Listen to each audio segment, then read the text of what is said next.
Šobrīd, kad mēs stāvam, Gruzijā Krievijas armija post, slepkavo un laup tāpat kā viņi to darīja Latvijā Otrā pasaules kara laikā.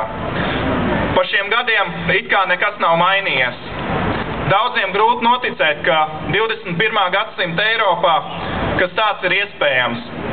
Taču Krievijas izpildījumā tas nekādu pārsteigumu nerada. Krievi imperiālisms vienmēr ir bijis barbarisks un zvērisks. Tāds tas arī ir šodien. Mēs to esam izbaudījuši nevienu reizi vien.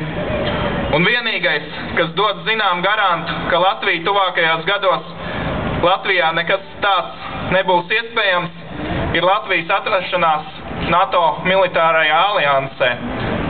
Gruzīniem šādas aizsardzības diemžēl nav. Skaidrs, ka Krievijas civilizētība pēdiņās mums nekad nav bijušas, un arī šobrīd mums nav nekādas ilūzijas. Humānisma attīstība Krievijā ir apstājusies kaut kur viduslaikos. Kas mani pārsteidz, ir tie latvieši, kas vēl šodien tic Krievijas melīgajai propagandai attiecībā uz Gruzijas agresiju pēdiņās.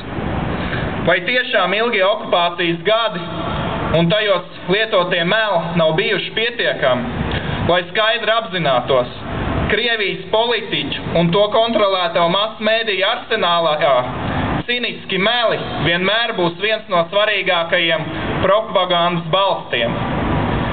Cik, es atvainojos, stulbam ir jābūt cilvēkam, lai noticētu vēl joprojām kaut vienam Krievu propagandas argumentam. Cik reiz pēdējo dienu laikā Krievijas prezidents nav apgalvojis, ka Krievijas armija aiziet no Gruzijas. Krieva armija Gruzijā ir vēl šobrīd un posta to tāpat kā postīja līdz šim.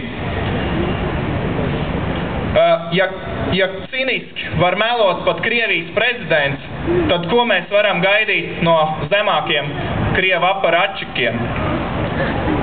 Ticība Krievu meliem, lai nu paliek šo ticīgo pašu sirdsapziņu.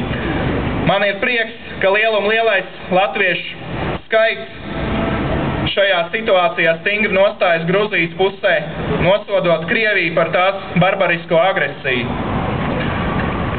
Notikumi Gruzijā ir aktualizējuši arī kādu citu jautājumu.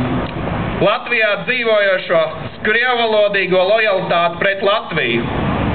Mēs redzam, ka tikpat vienot, cik latvieši atbalsta Gruziju, vietējie Krievi atbalsta Krieviju. Tiek izkliedz saukļi par godu uzvarošai Krievijas armijai, kas kārtīgi sadevuši pa muti, tā teikt, sīkajiem gruzīnu fašistu izlēcējiem pēdiņās.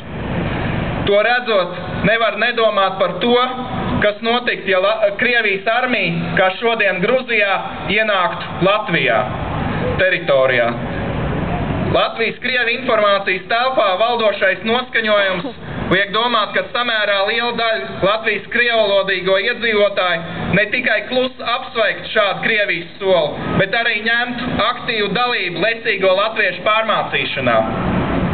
Mums ir jāapzinās, Latvijā dzīvo desmitiem, ja ne simtiem tūkstoši cilvēki, kas no visas sirds ienīst Latviju un latviešus. Tas, ka daži negrib to redzēt, šo faktu nepadara par nēsošu. Šobrīd viņu naids kūsā tikai internetu komentāros un par retam uz ielām. Bet var pienākt brīdis, kad noteiktos apstākļos šī 5. kolona aktivizēsies un ar dūrēm un ieročiem vērsīsies pret Latvijas neatkarību un latviešiem. To mēs nedrīkstam pieļaut. Tāpēc, jo ātrāk viņi tiks dekolonizēti uz senču dzimteni, jo labāk. Ar katru gadu, kur viņi pavada šeit, Latvijā, aug viņu nekaunība un naids.